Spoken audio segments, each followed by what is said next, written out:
Yeah. How we doing? How we doing, Bugatti? Mic check, mic check, mic check, mic check, mic check, mic. Previously on Kimba TV. It's gonna make a difference if it bounces off of the single print or the VWAP. And it's gonna make a difference if it bounces off of this one. And it's gonna make a difference if we start to break out of the low value area low. So for right now, like we just said, value area high is right here. You see it? Value area low, right? You see it right there? So this is your full rotate range because it's just value.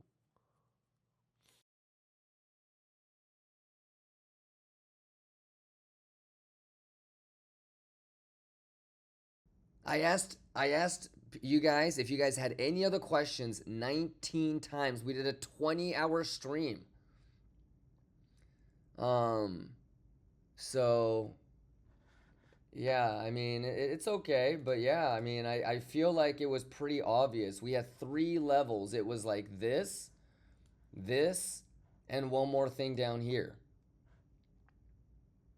So yeah, but I mean, I gotta give you guys a chance to kind of, do what you think is right. Whether I was here or not, like, look at this alert that we placed.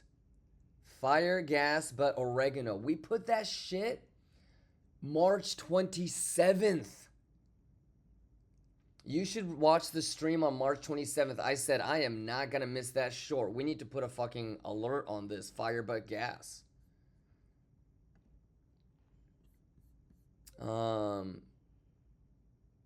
So yeah, I mean, even if I was here, the same thing would have happened. If like if you didn't take a short, you wouldn't have taken a short. So it's okay. It's a good way to kind of, figure out where you're at individually. These are all lines that we've had for weeks.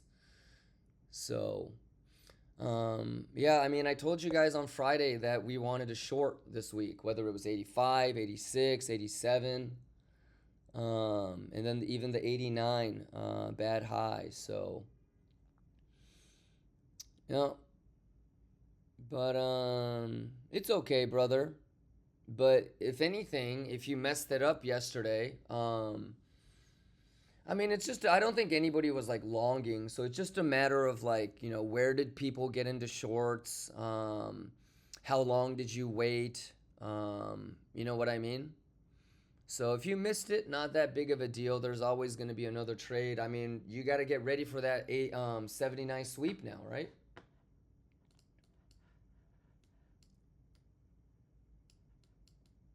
So these are all lines and levels that we've had for the last couple of weeks. So Enoch says, I was there, it's all good. Yeah, it's all good, big boy. Yeah, but pretty dope. I mean, and then like think about how the RTH was pixel perfect bearish retest, right? RTH still leaves the bad high, kachoy, right? And then let's turn around. Yeah, that oregano, we've been waiting for it, but it, yeah. Coke Zero says, Kimba, I was so prepared that my entry is pixel perfect. There's like 300 of you guys with shorts from 87.5 to 88. So you guys killed it, man. You guys killed it. Lux Slayer says, do you expect a small bounce or we go straight down? Even if there is a small bounce, we're not longing anything until 80,000, right? Like it's level to level. So yeah, could it sweep the low and bounce a little bit? Sure, it's probably just a bearish retest back up to 84 or 83,980. If you are confused about what we're expecting and what the plan is, then the whole last 3 weeks just it was going in your head and then out the other side. But this is kind of literally what we've been talking about and preparing for the last couple weeks. So yesterday, like 3 weeks of preparation comes down to like 15 minutes, chat. Usually that's life. So Fred says, thanks, Kimba, got into a juicy short. That's awesome. Yeah, a bunch of you guys. are in some nice shorts. So good stuff. But I mean, hasn't that always been the plan? Bearlike says, would you even long the 79K? It would depend on S&P because S&P has a little bit of interesting order flow. If you remember, what is the area of interest for S&P? So if we go to the funky lows and we clean that and we're starting to bounce and Bitcoin's at 79, I'm taking that long, yeah. But without S&P confluence, no, I wouldn't take the 80 long. Bravo Trading says short entry at 87,956. That's awesome. I know you guys are all, I know a bunch of you guys are in amazing shorts, almost pixel perfect tops. So, well, any questions, ladies and gentlemen? Amazing day, amazing juice. Laptop stream. I can probably hang out with you guys for like 2-3 hours until baby girl gets back. And let's do it, man.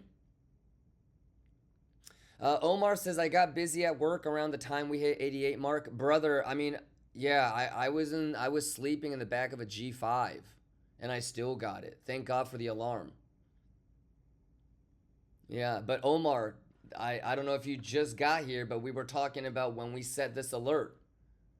March 27th, bro. I said I cannot miss that short. We put this alert live on stream, Omar. Watch the stream from March 27th. We set this alert together so we don't miss it. I said, I can't miss that shit. Let's get it.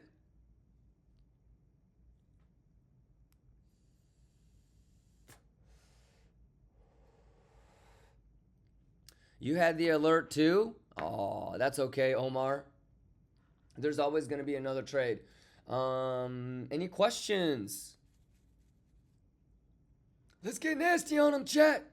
Mark the Missile says, can we safely enter short now if we retest 83.9? Mark, if you're going to short 83.9, I'm closing my short. You want honesty or you want me to sugarcoat it? If anybody that fucked up the short, even though that's what we've been trying to do for the last 3 weeks, asks me if it's too late to short today, I'm closing my short. You're bottom shorting. Like, I don't... So, Mark, this is what I would say.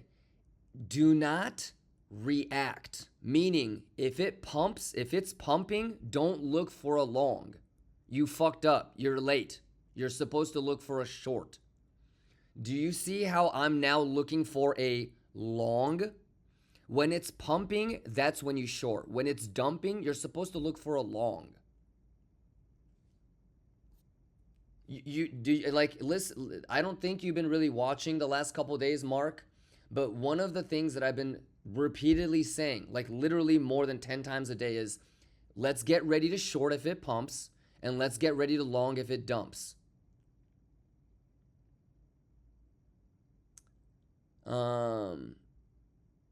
So yeah, like the people asking me, hey, where's a good place to short? Dude, where the fuck were you the whole 3 weeks?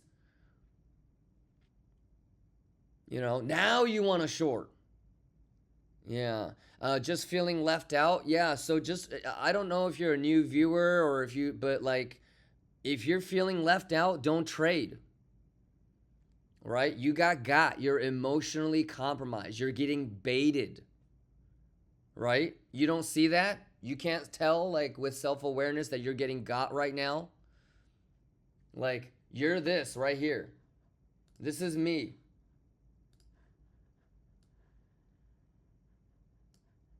I'm putting a little bit of volatility as bait. Okay? A little bit of vola. This is you. Oh my God, Kimba. Oh my God, that looks so good. Should I get it? Should I short? You're getting got, dude. You were supposed to short up here with me. Now you're asking me if it's good to short here. I can trade.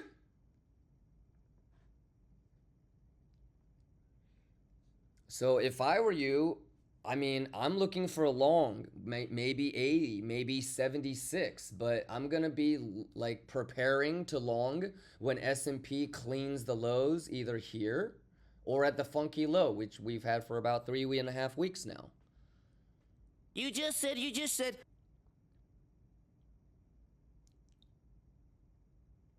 Alrighty, Mark.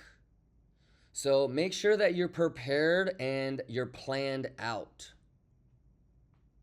All right. To answer your question, it wouldn't be bad.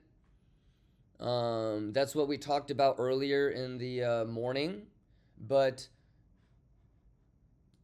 just make sure that you have your sort of plans figured out. I mean, this is what we're looking at. This, I feel like it's pixel perfect. I don't know about you, Mark.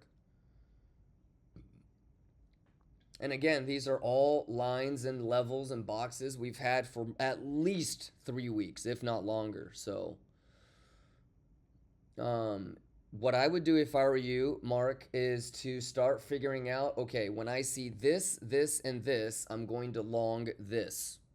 Because chances are you're going to show up next week talking about, Kimba, I missed the 79.5 long. Do you think the 82 bullish retest is a good long? I don't want that to happen next week, Mark. All right. D7 says, what is the worst case scenario? You tell me because we've been talking about it for 3 weeks. Have you been able to pay attention? Chat, tell D7 what the worst case scenario is. What would be worst case scenario? How low could this go? Am I scared to long it? What about ES? How low could ES go? What if that funky low doesn't hold? D7, everything's been talked about for the last 3 weeks. This is what I would say. If when volatility happens and your TA and your plan is completely reset and everything that we've been talking about for the last 3-4 weeks and all the levels that I have and all that shit just kind of gets reset and you have no idea what you're doing, that's a really good sort of eye opener to say your bias was so wrong that your brain is just completely resetting everything. In my mind, this is so going exactly what I wanted. I'm trying to be patient, right? I want to get into longs. I want longs below 76, right? I'm not afraid to long above 76, but we're going to put stop loss and profit immediately, right? We were ready for the bad high and the oregano to get swept. We were so convinced that that was going to get swept that not only did we start making jokes about scumbag Steve selling you bad weed and it's a bad high, I rarely set alerts for Bitcoin. This made it to the alert section. You know, like that's March 27th when we said, I'm not going to miss that short. There's no fucking way I'm going to miss that short. I will probably put maybe 3 alerts for Bitcoin a year. That was one of them. So, yeah, like for me, this is all just still like normal shit. It's just going to plan. I mean, this is the bearish retest, right? Isn't this what we've been talking about?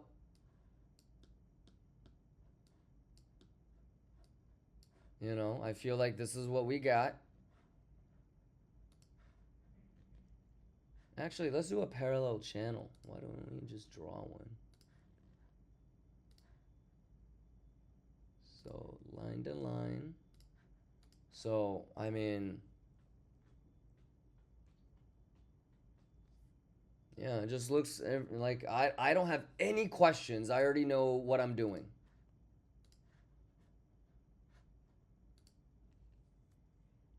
So that's what I would want you to do, Mark, is to feel like how I feel, man.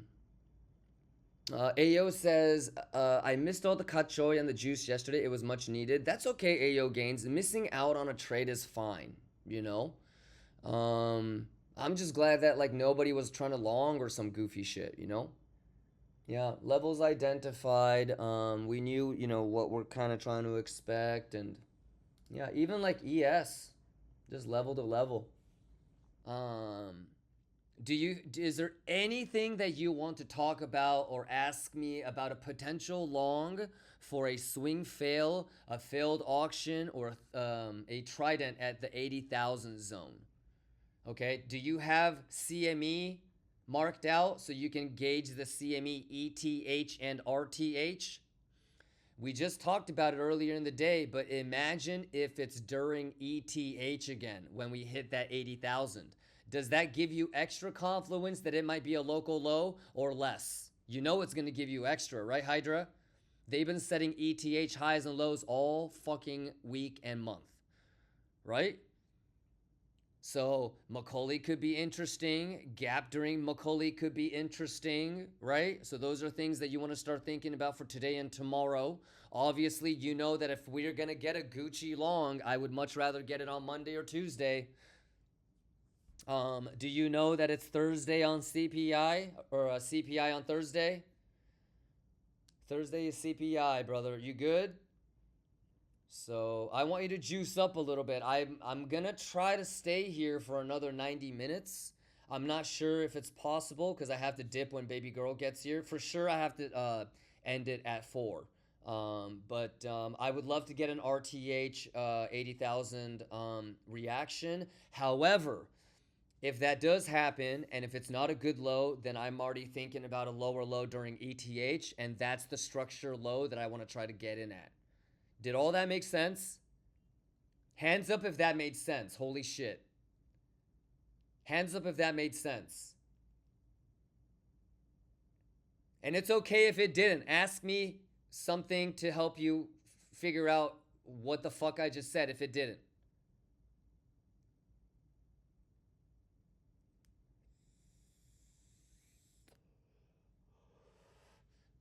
Did that make sense? How many of you guys know what I'm talking about if I say, hey, these fucking last couple weeks, man, these highs and lows are during ETH. It's not during RTH.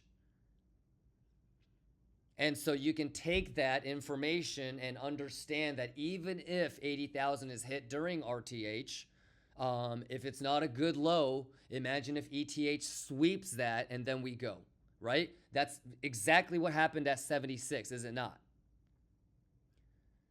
Isn't that exactly what happened at the oregano high? Isn't it not? Did an RTH get up there? It stopped, and then ETH swept, and then it did its thing, right?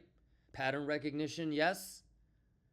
Is it a guarantee that that's exactly what's going to happen? No, I'm just talking about being prepared. So if you do take the first initial 30-minute candle, you're more than welcome to. You have my blessing. You just know what to be aware of. You good? I'm Sin. Did that all made sense? Yeah. 618 says RTH tomorrow wouldn't sweep ETH low tonight before takeoff. What about the RTH high tomorrow? I don't know, brother. You know that ES and Biddy both have funky highs, right? God damn, that looks juicy to clean it at some point. Yeah? God damn, that would be nice to clean it at some point. So, dang. Dang.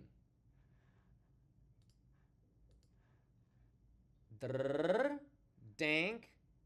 Dank. And I don't know if that's what's going to happen. I'm just prepared. Let's get nasty on them, chat. Let's get nasty on them. Are we ready?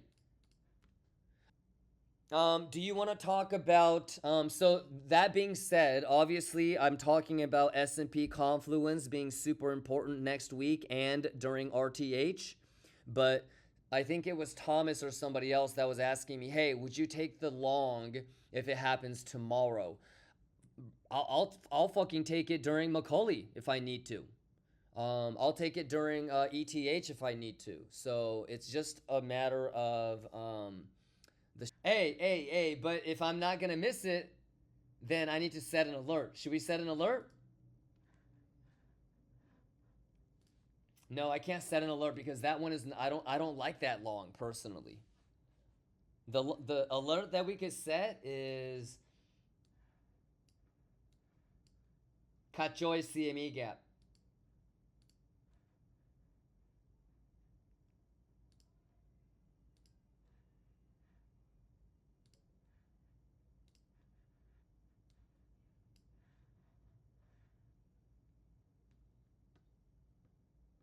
That's it. Because we don't want to just put alerts on everything. It's really the only ones that are worthy. OMG, I recall that now. I had made a note about not longing a certain level if the ADA sweep happened. I forgot that was the reason. Yeah, there you go. Yeah. And so, like, that's what it is, Omar, is Like, I just want it to make sense to you, you know, and I don't want it to be like this, how, you know, who can memorize me the most, you know? So, yeah, but it's exactly like we talked about, Omar, and I think you're starting to understand it too, brother, is I don't really change my mind unless the data is forcing me to. But even then, I'm prepared for it, you know? So just like how you remember now, like we said, man, if the ADI, if, you know, certain levels are going to invalidate other certain levels. And so just like how we talked about, 88 invalidated some of those levels. So the only reason why I left that 80,050 is because it's correlating, I think, for me, where the CME, or excuse me, the S&P futures funky low is. And so it's got a funky low on CME and it's got a funky low on S&P. So I think that's a nice little confluencing area and overlap, and that's it. And for me, after 80, I think it would just go for the RTH or the ETH low, which would be around 76,000. And you remember that low has been there for quite some time too, ever since that low was there. So yeah, so it is interesting though. It's pixel fucking, and Omar, I don't know if you heard me talk about a bunch of shorts came in right here on S&P. And that makes me go, what? Who the fuck would short S&P right here? So if that's going to be the trigger for a short squeeze, then wow, it's pretty interesting that, you know, it would have a rally here, pixel. But yeah, I removed it because I wasn't going to personally long it anyways. So, but if you kept it on there, you can see that, again, we did a pretty good job of identifying levels. You know what I would love, Lurson, and tell me if this makes sense. I would love for S&P to continue dumping the last 30 minutes. Okay? There are some aggressive shorts above that are juicing right now, but could be trapped later on down the road. And those highs are primed for getting swept. So, those highs are going to come into play in a second here. So I'm not scared to see if RTH can dump for the next 29 minutes, okay? Get really close to or tap the funky low, which means Bitcoin is touching 80 or breaks it, okay? I want RTH to close right around 80K. That would be hilarious to me. And then during ETH, we make a lower low, and then that's the local long. And then even if I did get into a long from 80, I would keep an eye on those bad highs, and I would shave a significant chunk up there because we could just clean the highs from the aftermarket poo-poo when the tariff talks started, and then just keep resuming back down. And that's all based off of math, volume, and pattern recognition. Okay. Larson says, I was looking at S&P, which is near funky low. Sure, yeah. But, and remember though, Larson, the real juicy longs usually tend to show up on Mondays or Tuesdays when the volume is higher. So I don't know if you want to, even if we get into an 80K long, you know, like I said, you got to keep every long above 76, I think, on a head on a swivel. I love that we got to hang out all day today. I'll be here early tomorrow because it's a short stream, pre-market. But is everybody good to go? I feel like we covered what to expect for later tonight, what to expect for tomorrow. Obviously, weekends are a little bit difficult, but more importantly, what to kind of think about Monday and Tuesday for next week. And let's get ready for Thursday, chat. CPI, man. Lions, you guys feeling good? You guys Gucci? We've got levels to the upside, levels to the downside. Yes, man. I mean, even the stuff that's kind of happening right now, you know, obviously we can't predict the future, but hey, that if it wants to make a lower low during ETH, it's not going to get me. You know what I mean? Right? Just like with RTH, yesterday with RTH low the couple weeks before, the RTH funky high a couple months back. So keep an eye on your levels. Keep an eye on CME. Obviously, the biggest curveball for today is going to be during Macaulay Culkin because CME is paused, right? But you do have a little bit of an edge on how you can play the gap. So just think about that for a second. If it gaps to the bearish or to the bullish side, meaning that it pumped or dumped without CME, theoretically, it's bullish or bearish, so bullish or bearish because it didn't need CME to make it. So you should trust the gap. Since it's low volume, it's a little bit of an easier way to play the counter. So if you want to long it, then waiting for that gap is the best thing that could help you out, especially if there's like a hidden bull div or shorts are trap type of shit, you know? But beyond that, letting ETH set the low, a lower low than RTH would be pretty Gucci. So I think you guys have a pretty good idea for today and the rest of today. I mean, I'll be here early tomorrow, but even if it's tomorrow, like if it's a swing fell of those local highs, I mean, I don't need to be here, I don't think, to hold your guys' hand through that, right? So that's another opportunity. And then last but not least, on Monday and Tuesday, let's see if we can get into that thing. So on Thursday, we can juice. Sounds good? So make sure you have the levels identified to the upside, levels to the downside. Take your shots. I'm rooting for everybody. Let's have an amazing day again tomorrow. NFP tomorrow? Okay, bet. I don't know if I'm going to be here for NFP. I'll try my best, though, Lux. All right. Let's go. Hey, what an amazing week. Remember, losing the trade, losing a little bit of money, I can, help and deal with that, but don't lose yourself, chat. Let's go. CPI next Thursday. We've only just seen a glimpse, I think, ladies and gentlemen. All right, so let's be opportunistic, man. 80K, 76, 70, 68, 66, whatever it's going to be. All right, I'll see you guys tomorrow, chat. Don't do anything crazy without me. Wait for me, wait for me, wait for me.